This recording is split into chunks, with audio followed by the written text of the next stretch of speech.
ஓம் சாந்தி. நாம் பற்றற்ற ஆத்மா.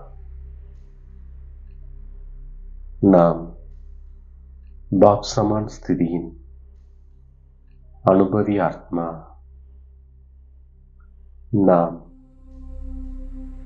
திருஷ்டியை அலௌகிகமாக, மனதை குளிர்ச்சியாக, புத்தியை கருணை உடையதாக மற்றும் வாயை இனிமையானதாக ஆக்குகின்ற ஆத்மா. நம்முடைய முகம் எப்போதும் மகிழ்ச்சியாக இருக்கின்றது. நம்முடைய பகவான் படிக்க வைக்கின்றார் என்ற குஷி நம்முடைய முகத்தில் பிரகாசித்துக் கொண்டிருக்கின்றது. நாம் தண்டனையிலிருந்து தப்பிப்பதற்கான முயற்சி செய்து கொண்டிருக்கின்றோம்.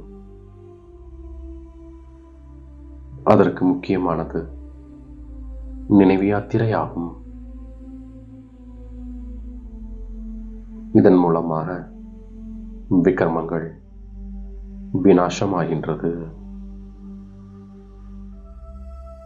நாம் அன்போடு நினைவு செய்வதால் வருமானம் சேமிப்பாகின்றது. அதிகாலையில் எழுந்து நினைவில் அமர்வதால் நமக்கு பழைய உலகம் மறந்து போகின்றது.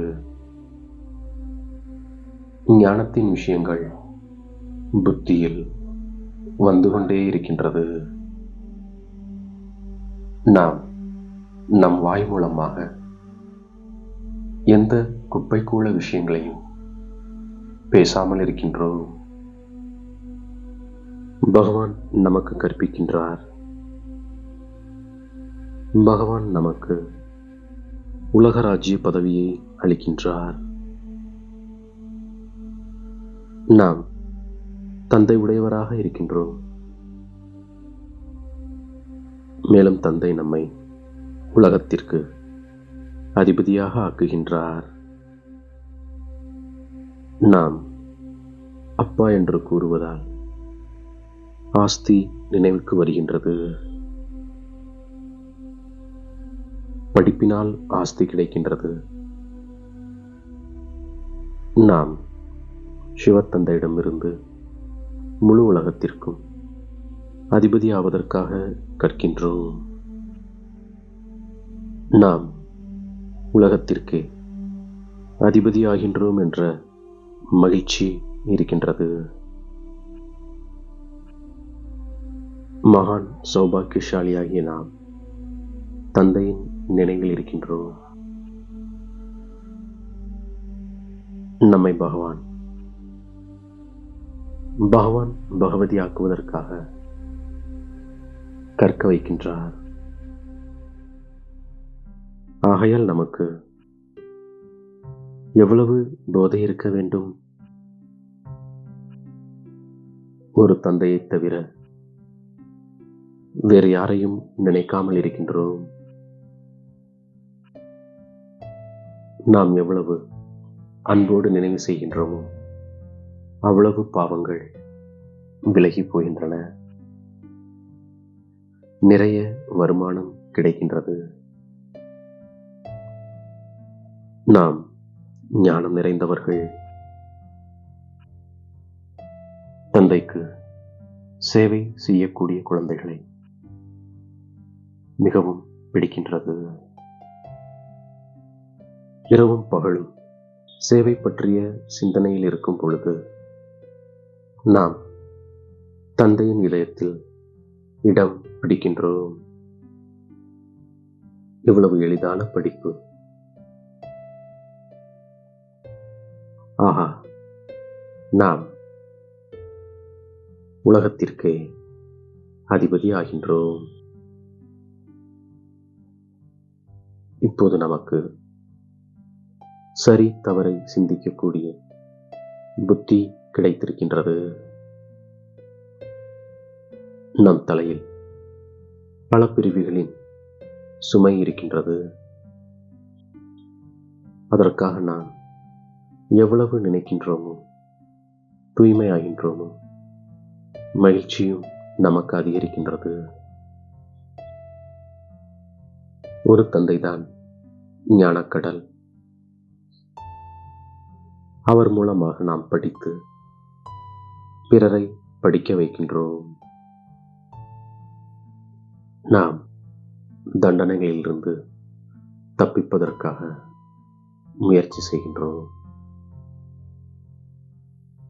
மற்றவர்களை சிவாலயத்திற்கு தகுதியுடையவராக நாம் மாற்றுகின்றோம்.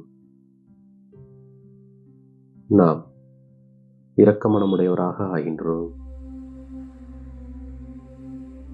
நம்மீதும் இரக்கம் காட்டிக் கொள்கின்றோம்.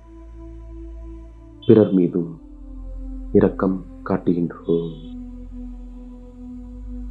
நாம் எத்தனை பேரை நமக்கு சமமாக மாற்றியிருக்கின்றோம் என்று பார்க்கின்றோம்.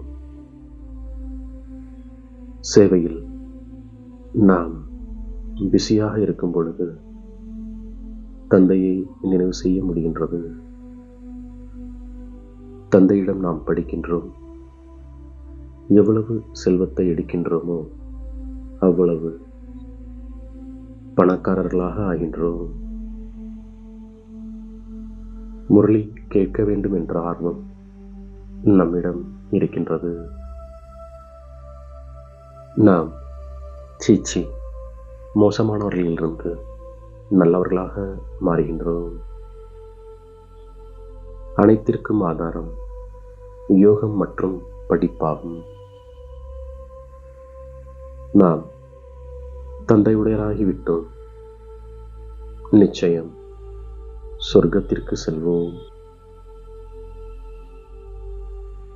தெய்வீக குணங்களை நாம் கடைபிடிக்கின்றோம். தந்தையின் நினைவில் நாம் அமைதியாக இருக்கின்றோம்.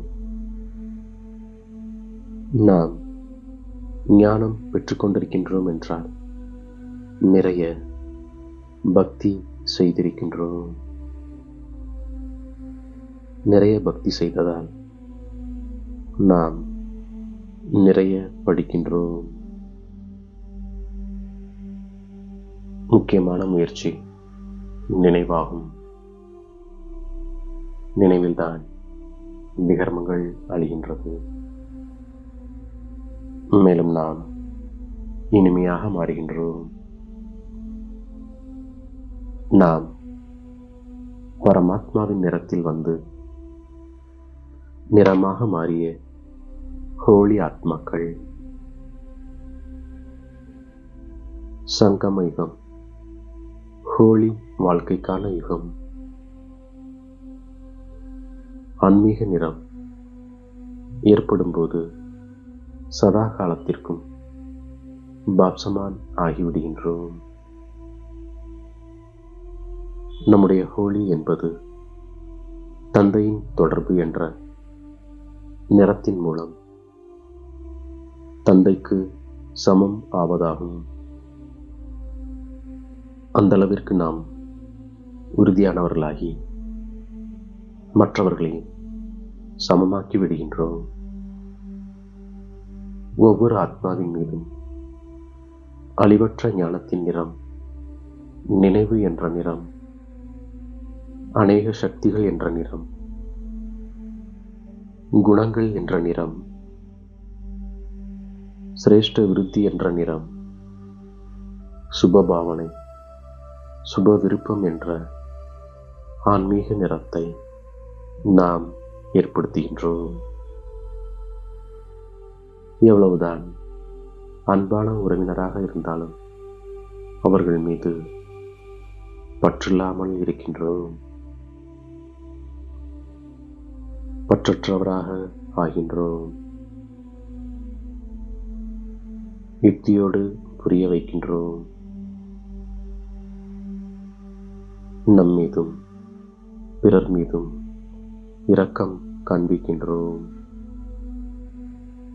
தந்தை மற்றும் ஆசிரியரை அன்போடு நினைவு செய்கின்றோம். பகவான் நம்மை படிக்க வைக்கின்றார். உலகத்தின் ராஜ்ய பதவியை கொடுக்கின்றார் என்ற போதையில் நாம் இருக்கின்றோம். இங்கும் அங்கும் போய் வந்தாலும் தந்தையின் நினைவில் இருக்கின்றோம். அழிவற்ற ஆன்மீக நிறத்தின் உண்மையான ஒளி மூலம் பாப்சமான் ஸ்திதியின் அனுபவி ஆத்மா நாம். திருஷ்டியை அலௌகிகமாக, மனதை குளிர்ச்சியாக, புத்தியை கருணை உடையதாக மற்றும் வாயை இனிமையானதாக ஆக்குகின்ற ஆத்மா நாம். நம்மை தேடி கண்டெடுத்த இனிமேலும் இனிமையான தாயும் தந்தையும் ஆகிய பாப் தாதாவிற்கு கோடான கோடி நமஸ்காரங்கள். ஓம் சாந்தி.